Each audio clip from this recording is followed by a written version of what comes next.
এই পয়েন্টটাতে যদি বলি যে আপনার পার্টনার যদি আপনার কাছ থেকে এরকম ডিস্টেন্স মেনটেন করতে চায় বা উনি যদি আসলেই একটু আপনার থেকে দূরে যেতে চায়, আপনি প্লিজ ওনার সাথে আস্তে আস্তে নো কন্ট্যাক্ট মেনটেন করেন।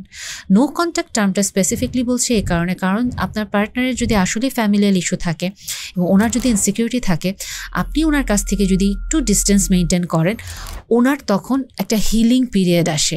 উনি তখন এই ভয়টা আর পায় না যে আমার কাছ থেকে প্রচণ্ড ডিপার ইমোশনাল কানেকশনও চাচ্ছে, কমিটমেন্ট চাচ্ছে এবং আমি তো ভালনারেবল।